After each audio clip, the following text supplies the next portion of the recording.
நீங்க எல்லாமே எதிர்பார்த்துட்டு இருந்த இந்த டூலை வந்து நாங்கள் லான்ச் பண்ணிட்டோம். ஸோ வெளிநாட்டு வேலைக்காகவே உருவாக்கப்பட்ட இந்த சாஃப்ட்வேர் வந்து பார்த்தீங்கன்னா, உங்களுக்கு ஏகப்பட்ட ஃபங்க்ஷன்ஸ் வந்து உங்களுக்கு வந்து குடுக்குது. இது சம்மந்தமான டீட்டெயில்ஸ் எல்லாமே எங்க டீம்ட்ட கேட்டீங்கன்னா உங்களுக்கு வந்து தருவாங்க. அதேமாரி எங்க டீம கான்டாக்ட் பண்ணும்போது எங்களுக்கு ரீச் பண்ண முடியலன்னு சொல்லக்கூடிய நபர்கள், இனி அந்த கவலை உங்களுக்கு தேவையில்ல. இந்த வெப்சைட்ல கம்யூனிகேஷன் பாக்ஸ்னு ஒண்ணு குடுத்துருக்கோம். இதுல நீங்க வந்து என்ன தகவல் எங்ககிட்ட சொல்லணும்னு நினைக்கிறீங்களோ, கேட்கணும்னு நினைக்கிறீங்களோ அத குடுத்துட்டீங்கன்னா, உங்களை வந்து வித்தின் 24 ஹவர்ஸ்ல வந்து நாங்க வந்து கான்டாக்ட் பண்ணுவோம். எல்லா டீட்டெயில்ஸுமே இனிமேல் நீங்க இதிலேயே கேட்டு தெரிஞ்சுக்கலாம். அதுக்கான ஆப்ஷன்ஸ் வந்து நாங்க வந்து குடுத்துருக்கோம். வழக்கம் போல ஃபோன்ல கான்டாக்ட் பண்றவங்க கான்டாக்ட் பண்ணுங்க. அப்படி இல்லைன்னா இந்த டூல் மூலியமாவும் நீங்க இனிமேல் ரீச் பண்ணலாம். இந்த வாய்ப்பை நீங்க வந்து பயன்படுத்திங்க. இது சம்பந்தமான மேலும் தகவலுக்கு என்னோட டீமை வந்து கான்டாக்ட் பண்ணுங்க. ஃபர்ஸ்ட் எடுத்தோன்னே லெவல் 3, 4, 5 ஜெனரல் கேட்டகரி லிஸ்ட் எல்லாமே நீங்க வந்து பார்த்துருப்பீங்க. பொதுவா வந்து 40, 45 வயசு, 50 வயசு ஆச்சுனாவே வந்து பார்த்தீங்கன்னா, நம்ம வந்து ட்ரை பண்றதா, வேண்டாமா அப்படின்ற ஒரு சந்தேகங்கள் வந்து இருந்துகிட்டே இருக்கும். அதே மாரி சில பேர் வந்து வேண்டாம் அப்படின்னு சொல்லிட்டு போறவங்களும் வந்து இருக்காங்க. ஆனா நீங்க ஒரு விஷயத்த தெளிவா புரிஞ்சுக்கணும். எந்த வயசுல இருக்கோம் அப்படின்றது முக்கியம் கிடையாது.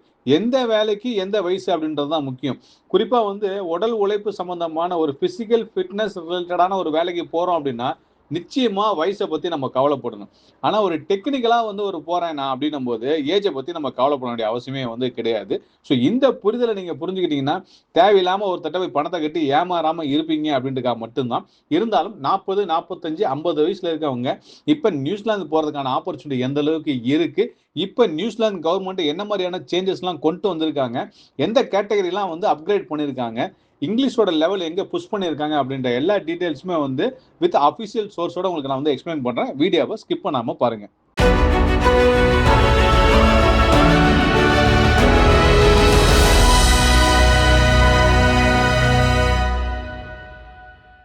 ஃபர்ஸ்ட் டைம் நம்ம சேனல பார்க்குற மாரி இருந்தா, மறக்காம சப்ஸ்கிரைப் பண்ணிட்டு பாருங்க. பெல் பட்டன பிரஸ் பண்ணி வச்சுக்கங்க. வெளிநாட்டு வேலை தேடக்கூடிய உங்க நண்பர்களுக்கு இந்த வீடியோவ ஷேர் பண்ணுங்க.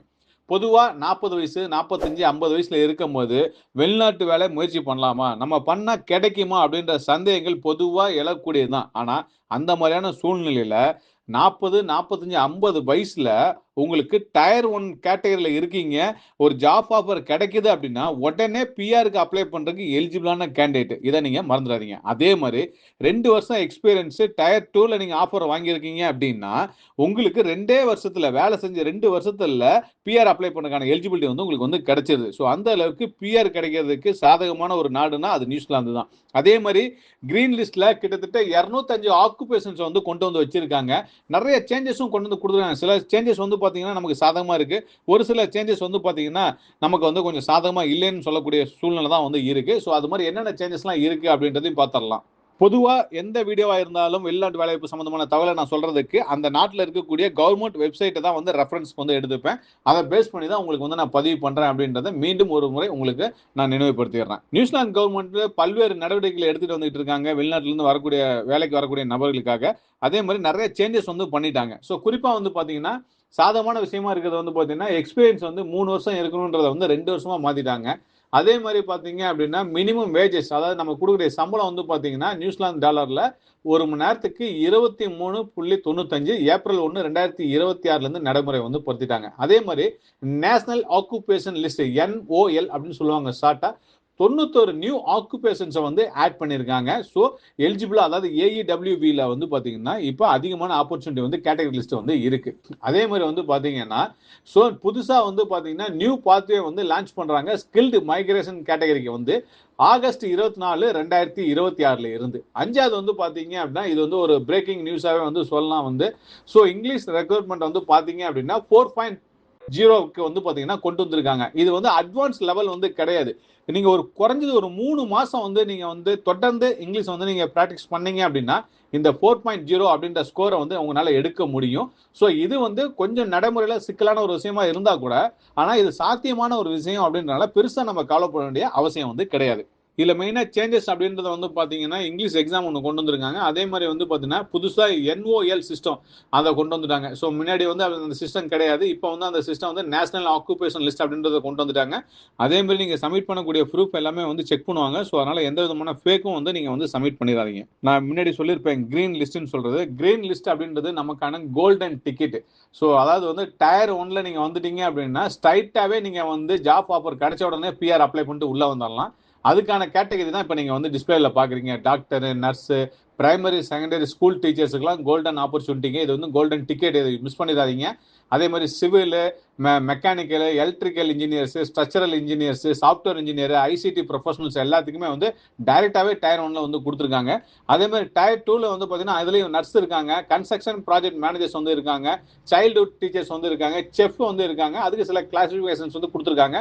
எலக்ட்ரிஷியன், பிளம்பர், வெல்டர் இவங்களுக்குலாம் டயர் 2ல கொடுத்துருக்காங்க. நீங்கள் ஜஸ்ட் 2 வருஷம் ஒர்க் பண்ணாவே போதும், நீங்கள் பிஆர் அப்ளை பண்ணுறதுக்கு எலிஜிபிளான ஒரு கேண்டிடேட்டா மாதிரி இருவீங்க. இங்கே தான் ஒரு முக்கியமான ஒரு விஷயத்தை நீங்கள் புரிஞ்சுக்கணும். கிரீன் லிஸ்ட்டில் மேக்ஸிமம் 55. ஆஸ்திரேலியாவில் வந்து பார்த்தீங்கன்னா டிஏஎம்இ அப்படின்ற ஒரு ஸ்கீமில் வந்து 55 ஏஜ் கொடுத்துருக்காங்க. அஃபிஷியலாக அவங்க வெப்சைட்டில் நீங்கள் பார்த்தா தெரியும். சில கவர்மெண்ட் வெப்சைட்லாம் வந்து பார்த்தீங்கன்னா மினிமம் ஏஜ் என்ட்ரி கொடுத்துருப்பாங்க, மேக்ஸிமம் இருக்காது. பட் ஆனால் வந்து பார்த்தீங்கன்னா ஆஸ்திரேலியாவுக்கு அடுத்தது இப்போ நியூசிலாந்தோட வெப்சைட்டில் வந்து பார்த்தீங்கன்னா இந்த கிரீன் லிஸ்ட்டில் ஏஜ் லிமிட் வந்து பார்த்தீங்கன்னா 55 அப்படின்றத வந்து மென்ஷன் பண்ணியிருக்காங்க. ஸோ அதனால் வந்து பார்த்தீங்கன்னா நீங்கள் அப்ளை பண்ணக்கூடியவங்க நான் முன்னாடி சொன்னக்கூடிய கேட்டகரி லிஸ்ட்டில் நீங்கள் இருக்கீங்க அப்படின்னா டேரெக்டாக வந்து அப்ளை பண்ணலாம். அதில் எந்த விதமான டவுட்டும் உங்களுக்கு வேண்டாம். அதே மாதிரி இந்த இங்கிலீஷ் எக்ஸாம்ன்றது வந்து பார்த்தீங்கன்னா முன்னாடி வந்து 4 and 5க்கு தான் வந்து இருந்துச்சு, அதாவது ஸ்கில் லெவலுக்கு வந்து. ஆனால் இப்போ வந்து ஸ்கில் லெவல் 3க்கும் இதை வந்து சேர்த்திட்டாங்க. ஓவராலாக வந்து 4.0 வந்து இருக்கணும். ஸோ நான் முன்னாடியே சொன்னது தான். ஸோ இங்கிலீஷ் வந்து ஒரு பேசிக்காக நமக்கு தெரியும் அப்படின்னா இந்த 4.0 அப்படின்ற ஸ்கோர் வந்து பார்த்தீங்கன்னா எடுக்கிறதுக்கான சான்சஸ் வந்து ரொம்ப அதிகம். குறைஞ்சது ஒரு 3 மாதம் நீங்கள் வந்து கடுமையாக உழைச்சிங்கன்னா வந்து போதும், டெஃபினட்டாக வந்து நீங்கள் வந்து எடுத்துடலாம். இதிலே பிடிஇ அகாடமிக்குன்னு ஒன்று இருக்குது. அதுக்கு வந்து 29 and above பாயிண்ட்ஸ் எடுத்தீங்கன்னாவே வந்து பார்த்தீங்க அப்படின்னா ஈஸியாக வந்து போகலாம். ஓஇடி இருக்கு. ஓஇடிக்கு நீங்கள் போகிற மாதிரி இதை வந்து ஜென்ரலாக நர்ஸுக்கு பண்ணுவாங்க. கிரேடு டி அதுக்கு மேலே இருந்தால் உங்களுக்கு வந்து ஓகே. இந்த டெஸ்ட்லாம் வந்து பார்த்தீங்கன்னா 24 மாதம், அதாவது 2 வருஷத்துக்கு வந்து எலிஜிபிளாக வந்து கொடுத்துருப்பாங்க. நீங்கள் பாஸ் பண்ணிட்டீங்க அப்படின்னா 2 வருஷத்துக்கு இந்த எக்ஸாம் மறுபடியும் எழுத வேண்டிய அவசியம் வந்து கிடையாது. ஆனால் இது எழுதிட்டு ஒன்ஸ் உள்ளே வந்துட்டீங்கன்னா அதுக்கப்புறம் நீங்கள் எழுத வேண்டிய அவசியமே வந்து கிடையாது. இது எழுதியே உங்களுக்கு 12 மாசத்துல உங்களுக்கு விசா கிடைக்கல அப்படின்னா எக்ஸ்பிரி ஆயிரும், மறுபடியும் நீங்கள் எழுத வேண்டியதாக வந்து இருக்கும். அப்படி தான் நீங்கள் வந்து புரிஞ்சுக்கணும். அதே மாதிரி இவங்க குறிப்பிட்டிருக்கக்கூடிய சம்பளம்லாம் வந்து பார்த்தீங்கன்னா நல்ல சம்பளம் தாங்க. பொதுவாக நம்ம முன்னாடி சொன்ன போது தான் குறைஞ்சது 23.95 பர் ஹவருக்கு வந்து கொடுக்குறாங்க. இது 2026 வந்து அப்ரூவல் பண்ணிட்டாங்க. அதே மாதிரி வாரத்துக்கு வந்து பார்த்தீங்கன்னா 40 மணி நேரம் வந்து பார்த்தீங்கன்னா ஒர்க் பண்ண 40. அதே மாதிரி வந்து ரிஜிஸ்டர் நர்ஸாக இருந்தீங்கன்னா 65,000 90,000 வருடத்திற்கு வந்து கொடுக்குறாங்க நியூசிலாந்து டாலரில். இன்ஜினியர்ஸ்க்கு வந்து பார்த்தீங்கன்னா 85,000 1,30,000. சாஃப்ட்வேருக்கு வந்து பார்த்தீங்க அப்படின்னா 90,000 1,60,000. டீச்சருக்குலாம் வந்து பார்த்தீங்கன்னா 60,000 90,000. கன்ஸ்ட்ரக்ஷனுக்கு வந்து பார்த்தீங்கன்னா 1,00,000 1,40,000. எலக்ட்ரிக்கல் ட்ரேடர்ஸ்க்கு வந்து பார்த்தீங்கன்னா 70,000 1,00,000 வருஷத்துக்கு வந்து கொடுக்குறாங்க. ஸோ இதெல்லாமே டாலர், நியூசிலாந்து டாலரு. ஸோ நீங்கள் கன்வெர்ட் பண்ணி பார்த்துக்கோங்க இந்தியன் மதிப்புக்கு. அதே மாதிரி குறிப்பாக ஒரு நாட்டுக்கு நம்ம வேலைக்கு போகும்போது பொதுவாக வந்து ரேண்டமாக நீங்கள் செலக்ட் பண்ணாமல் அந்த நாட்டில் ஒரு குறிப்பிட்ட ஏரியாவை நீங்கள் தேர்ந்தெடுக்கும் போது நம்ம மைக்ரேட் பண்ணக்கான சான்சஸ் அதிகமாக கிடைக்கும். எதுக்கு அப்படின்னா அந்த ஏரியாவில் அதிகமான வாய்ப்புகள் வந்து இருக்கும். இப்போ சென்னையில் வந்து போனீங்கன்னா காம்படிஷன்ஸ் வந்து ரொம்ப அதிகமாக இருக்கும். அதே தஞ்சாவூருக்கு போனீங்கன்னா எப்படி கம்மியாக இருக்குமோ அதே மாதிரி தான். அதே மாதிரி சில ஏரியாக்களை வந்து அவங்களே வந்து கூப்பிடுவாங்க, இந்த ஏரியாவில் அதிகமான வாய்ப்பு இருக்குது, அப்ளை பண்ணுறவங்க இந்த ஏரியாவை பார்த்து அப்ளை பண்ணுன்னு சொல்லுவாங்க. அது மாதிரி தான் இப்போ நான் டிஸ்பிளேல காட்டக்கூடிய இந்த 5 இடத்த வந்து நீங்கள் 5 இடத்த நீங்கள் டார்கெட் பண்ணீங்க அப்படின்னா அதிகமான ஆப்பர்ச்சுனிட்டி வந்து இருக்குது. அதே குறிப்பாக ரூரல் ஏரியாலாம் வந்து பார்த்தீங்கன்னா ஹெல்த் கேர் ப்ரொஃபஷனல்ஸ்க்கு அதே மாதிரி டீச்சர்ஸ்க்குலாம் வந்து பார்த்தீங்கன்னா பெஸ்ட் இடம் அப்படின்னா இந்த இடம் தான். ஏன்னா இந்த இடத்துக்கு தான் அதிகமாக போக மாட்டாங்க. எப்படி நம்ம ஊரில் டீச்சிங்க்கு வந்து ஒரு கிராமத்துக்கு போகணும்னு நம்ம போக மாட்டோம் இல்லைங்களா? ஸோ இங்கே வந்து பார்த்தீங்கன்னா அதே மாதிரி தான். ஸோ வெளிநாட்டிலேருந்து போகக்கூடிய நமக்கு கிராமமாக இருந்தால் என்ன, சிட்டியாக இருந்தால் என்ன, நமக்கு ஒரு நாட்டுக்குள்ளே வேலைக்கு போகணும். நம்ம எங்கே இருந்தாலும் அந்த நாட்டில் வந்து சிட்டியில் இருக்கவனுக்கு என்ன சம்பளமோ கிராமத்தில் இருக்கவனுக்கு அதே சம்பளம் தான். ஸோ அதனால தாராளமாக இந்த மாதிரியான ரூரல் ஏரியாவை பார்த்து நீங்கள் வந்து செலக்ட் பண்ணுங்க. ஸோ நான் சொன்ன தகவல் எல்லாமே உங்களுக்கு வந்து புரிஞ்சிருக்கும். இதில் ஏதாவது சந்தேகமாக இருந்ததுன்னா அப்படின்னா வழக்கம் போல் எங்கள் டீமை வந்து நீங்கள் கான்டாக்ட் பண்ணுங்க. ஸோ கான்டாக்ட் பண்ண உங்களுக்கு தேவையான தகவல் நான் கொடுக்கறதுக்கு தயாராக இருக்கோம் நாங்கள். ஸோ இதே மாதிரி மீண்டும் வேலைவாய்ப்பு சம்பந்தமான தகவலுடன் நான் வந்து உங்களை சந்திக்கும் வரை இந்த நிகழ்ச்சி விடைபெறுவது நான் உங்கள் நம்ம விவசாயி தினேஷ் மூர்த்தி. நன்றி, வணக்கம்.